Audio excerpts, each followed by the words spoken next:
I've got a stopover in Hawaii, and I called up my buddy, Louie the Fish. This is Louie the Fish, and this is a little of what we got up to in Hawaii. Well, we're going to a hukilau, a hukilau. We'll throw our nets into the sea, and all the humu will come swimming to me. Well, we're going to a hukilau, a hukilau.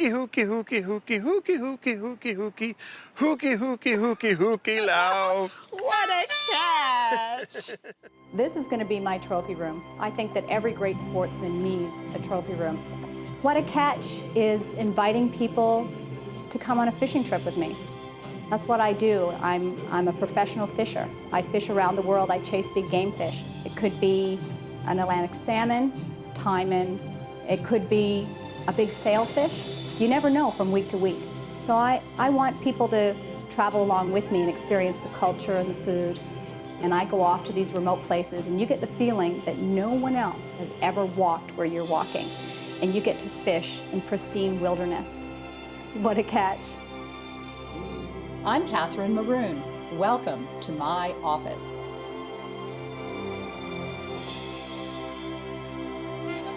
The state of Hawaii is a chain of volcanic islands located on an archipelago in the central Pacific Ocean. The islands were formed by volcanoes erupting from the sea floor. The wind, waves, and birds brought a vast array of flora and fauna that made Hawaii a Garden of Eden and a fantastic fishing oasis. Louie the Fish, do you like my hat? Perfect hat. It just looks like the island behind me. That's Chinaman's hat. Chinaman's island, Chinaman's hat. Are you going to tie up a fly like the flies on my hat? I think I should tie something, anything. You name the fly and I'll tie it. How about a bonefish fly? Yeah, I'm going to tie a Crazy Charlie just for you. I met Crazy Charlie. He's my fishing buddy in the Bahamas. Yeah, I heard he's a great guy. Now he plays the banjo and you play the harmonica. Louie the Fish is entertaining on and off the water. Here I'm enjoying an impromptu jam session at a local watering hole. Louie exudes that laid-back surfer dude style that is part of island life. So orange is a great color in Hawaii for catching bonefish. They love orange. I don't know why. And size 6 and size 4 hooks. That's it. Perfect size. This is one of my most effective flies. I use it sight fishing and blind casting, both. Orange, pink, very tasty looking combination. Gosh, that's a nice looking fly. Put a bit more orange on it then. Those weighted bead heads for the eyes? Or Yes, just sink chain eyes, not too heavy. I don't like heavy eyes that might break your rod when they hit them. I see. Crazy Charlie. That's it. My Hawaii bonefish fly. Perfect. I'm set to go. Let's go fish. They're ready. When you're on an island, fishing is never far away. Trying to decide where to fish on a given day is a good problem to have. Today we will fish a sacred pond high in the mountains. Louie, thank you very much. This is sort of the welcome to Hawaii, the traditional welcome, a ginger lei. That's a great flower. They have the best smell, I think, of all the flowers here.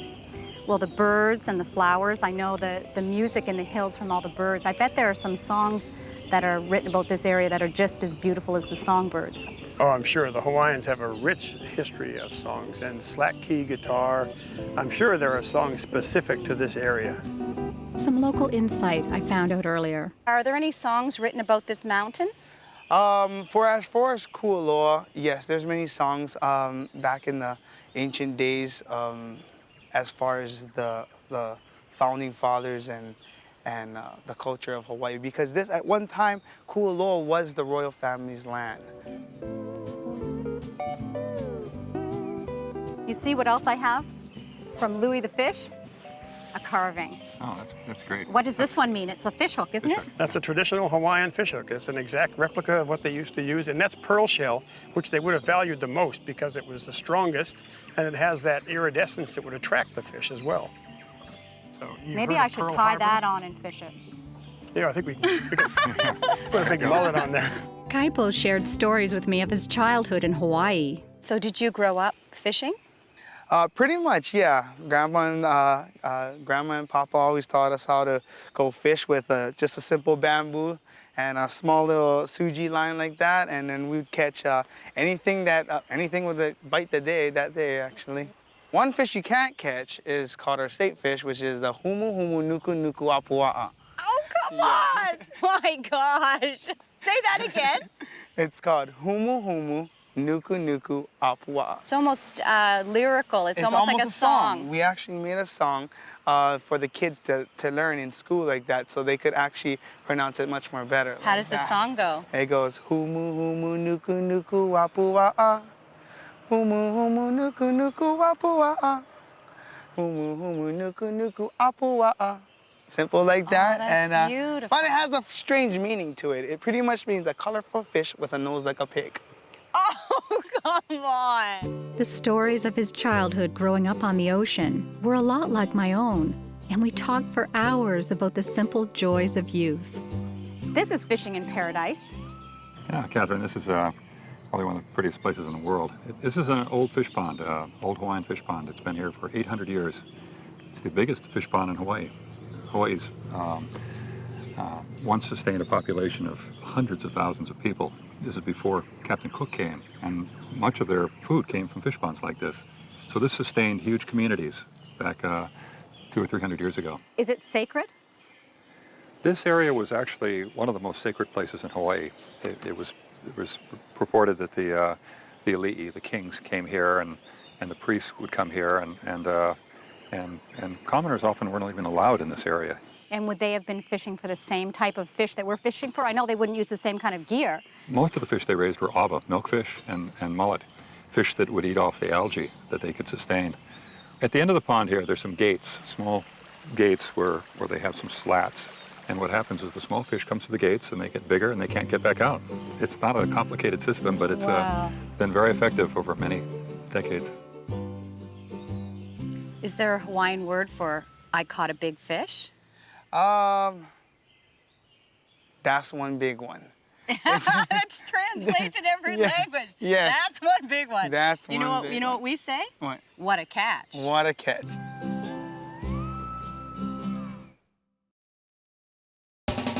All too soon, it was time to say aloha to Hawaii and g'day, mates, as we arrive in Australia.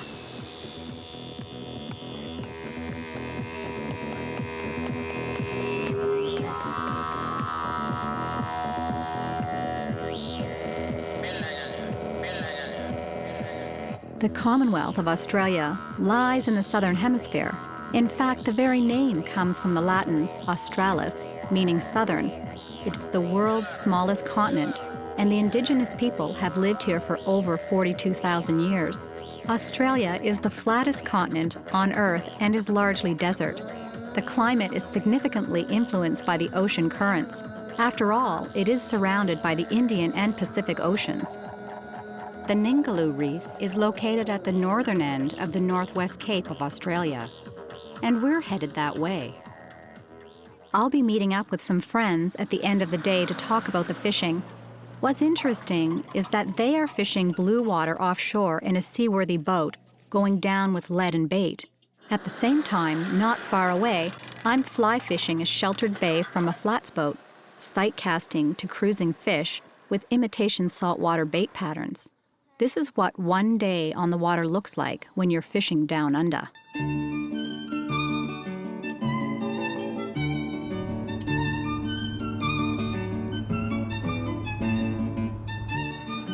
My boat is the only boat launching in this sheltered bay today. They're calling for a storm.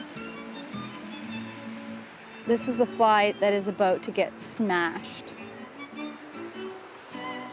The water is choppy as the wind is picking up, which makes it tough to spot fish, so I'm blind casting until I can see the bait pushing water from time to time.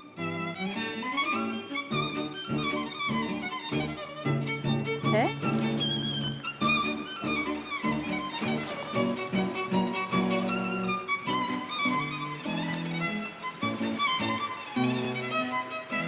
My first pull was from a bartail flathead, a common species in Western Australian estuaries. They readily take lures such as minnows, jigs, wobblers, and flies, like in this case.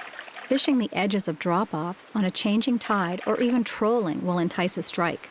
The bar tail is easy to identify because of the black and white horizontal stripes on the tail, with a yellow blotch at the top of the fin.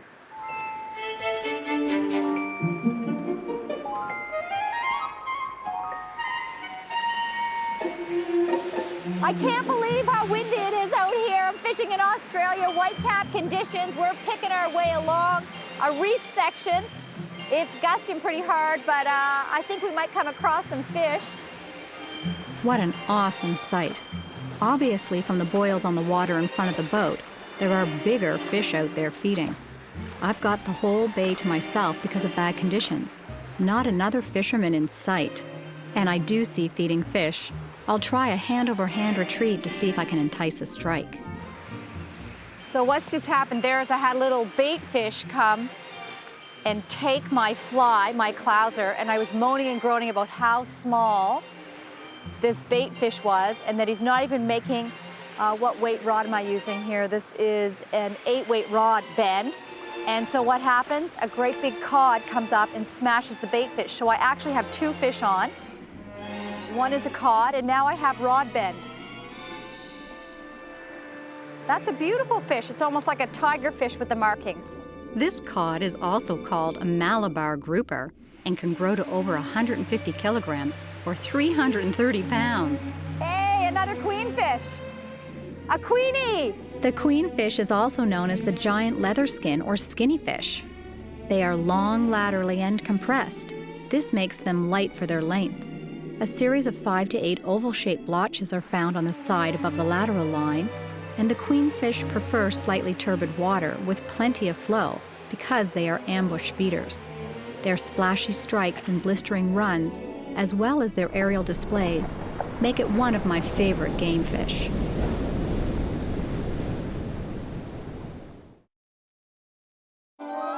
After waging battle all day on the water, it was time to compare notes on the fishing with the guys. Forever young. What you see out there today? Bottom fish and red emperor, rankin cod. You get mackies on the top and Heaps stuff. of pink snapper. Oh, fun. Cobia and sailfish and stuff like that at the right time of year. Even We had a Wow. marlin up around the boat yesterday. Like a Did small you marlin really? on the boat yesterday, but While you guys were way out doing the blue water stuff, I was doing a little inshore fishing, a little fly fishing with intermediate line and some clousers. I got some nice fish. Okay, I got one. Oh, wow, another Australian species. Isn't this what Rex Hunt kisses and puts away? The guys were also catching fish after fish, but in a different way, a lot more muscle.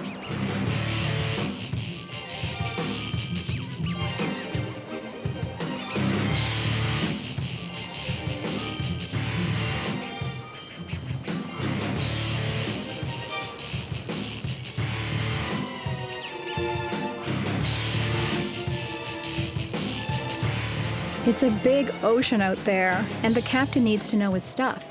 Australia has a lot of deadly critters on land, but the sea can also be deadly, especially in a big chop, and the Exmouth area is renowned for being one of the world's most treacherous coastlines. It didn't take long before they hooked into some serious fish like this Spanish mackerel. Actually, fish of every description were being reeled into my boat and their boat all day long.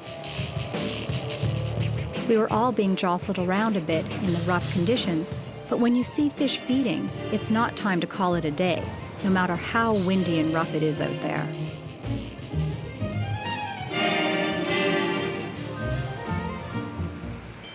I've got the fishing all to myself because all the other armchair fishermen are at home. The fish coming in now. Beauty. It is interesting to see our days side by side and note that any fish that will take a lure can also be successfully pursued with fly fishing techniques.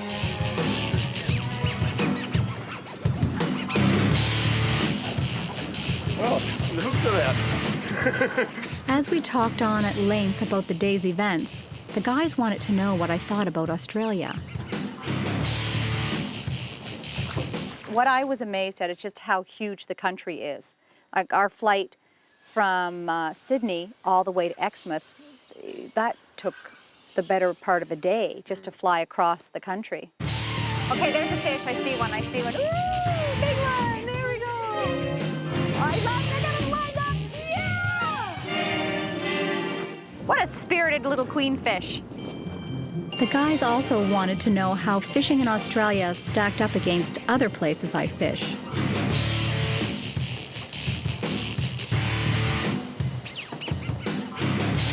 It means we're on the right ground. It also means that there's no bigger fish down there. On the ride back to the boat launch, I was thinking about how Australia compares to other places I fish. Catching fish like this Rankin cod or a myriad of others, too many to list, has been incredible. If only Australia wasn't so darn far away, I'd be here all the time.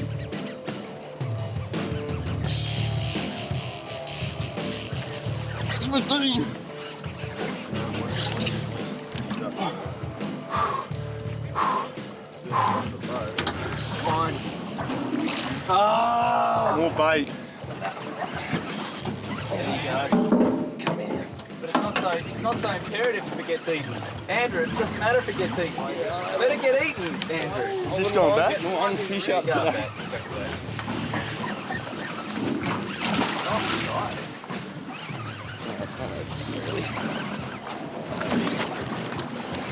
Oh, I think it just got bitten in half. Along with a wide variety of sport fish comes an assortment of sharks, including the white pointer, great white as we call them.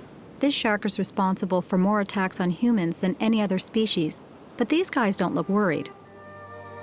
After seeing our day's fishing, it's obvious that Australia has a lot to offer.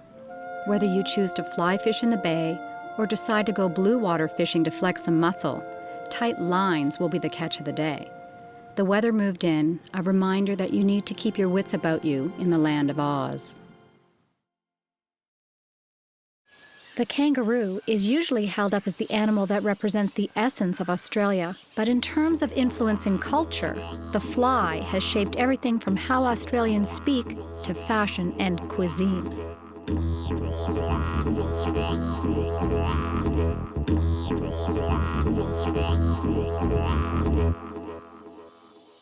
Aborigines are Australia's Indigenous people. They immigrated from somewhere in Asia at least 30,000 years ago. They tell stories of culture through song and dance. Songs illustrate the dream time and other tales of the land, while dance and diagrams drawn in the sand accompany oral tales. Aboriginal music is often recognizable by the didgeridoo. It is about 5 feet long and produces a low, vibrating hum. When you're standing close to someone who is playing this instrument, each note permeates every cell in your body and makes your chest cavity vibrate. Aborigines use the didge in formal sacred ceremonies. Because of the haunting properties of this instrument, most Aboriginals feel that the didge needs to be kept sacred. They believe, therefore, that women and non-Aborigines shouldn't play and definitely shouldn't record the unearthly notes. I was tempted to pick up a didge and a boomerang to bring back to my trophy room, but because Aborigines call the beginning of the world dream time, and because they believe that their ancestors rise from below the earth to form various parts of nature, including bodies of water, I didn't want to attract bad mojo to my usually great fishing, so I stayed clear from buying or even touching a didgeridoo. So as you can see, the guys aren't back yet. It's getting dark. They've been offshore fishing in a full moon, so I bet the bite is on. You know what it's like with fishermen? One more cast. Forever young. You guys have put in a big day. We packed up the boats this morning. It was dark, and now it's dark. You're just coming in. I know you want to get, you're going to have maybe a little steak tonight. You're sick of the fish and chips. You've had enough. Well, geez, I saw all the rods. I mean, you guys have the gear. Oh, let's go check out the rods. Look at all this stuff. That's a lot of gear for just a few of you. That's minimised as well. Wow. I'm only allowed 2 rods. The bloke's just down the hospital recovering from his hook through the leg. What happened? I can tell you, we went to release a fish, and as he went to release the fish, the hook came up and jammed him in the leg. Oh, sick. So Are you kidding? He's over at the hospital now getting it Oh, my God. But he kept fishing because he's tough. We kept fishing. Ah, you wouldn't take them in? We kept fishing. He goes, just keep Guys. fishing. Keep fishing, keep fishing. 20 more minutes. Otherwise, we're going to have to It was listen right to you on when sunset when it happened, so Wow. can't really do much about it. Is he going to need a stitch? Nah, I'd say not. Probably local though, to get the hook out. Push it It's through, pretty deep. cut it off and push it through. So it was right in that. Like, it was right in the actual knee muscle. So it was like. Ooh, that could be bad, the tendons. Yeah. Nice. So I'll let you get back to it, but it was just fun to hear. I was waiting for you to come back. I've been back for a bit, you know. As soon as the light changed, I came off the water, and so I've been waiting for you guys to get back. I want to hear the fishing stories, so it's great. We'll see you in the morning for a coffee, I hope. Yeah, cheers up. Yeah, cheers. As the sun filters light into the deep reds of the ancient gorge on the west coast of Australia, it's time to say good day.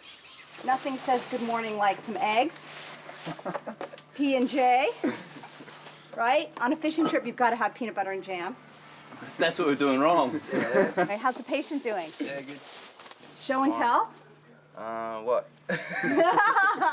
show us your wound. Okay. Oh, it's falling down. Oh. No, it's nothing. Did they stitch it? Nah. They just, Oh, puncture. the hook went through there, and then they, what they did is they made an incision there, and then they pulled some of the hook out, chopped off the barb, and then cleaned the area, and then pulled it back out the other way. So it's pretty easy. So you're pretty tough, though. You didn't want to give up your fishing. Oh, there it is. Oh, yeah, there's the hook. Oh, there's two in there actually. One's. Oh, man, you're tough. Yeah, they had to use small bolt cutters. They couldn't cut through it. So it's pliers. Yeah, we tried cutting it with the fishing pliers, but we had no chance. Man, I'm 5'9". That guy's about 6 foot, for crying out loud. Relax, Sancho. Sancho. The emu was around when the dinosaurs still walked the plains. They are a large flightless bird with a great sense of curiosity. They will investigate anything unusual. An aborigine would lay on his back kicking his feet in the air. Then an emu would come along to investigate. Suddenly, the aborigines would leap out of the bushes and whack the bird with a club. You guys have been on this fishing trip too long. You're starting to look at them like... They got 2 legs. It's elongation. I don't want to look at them anymore now.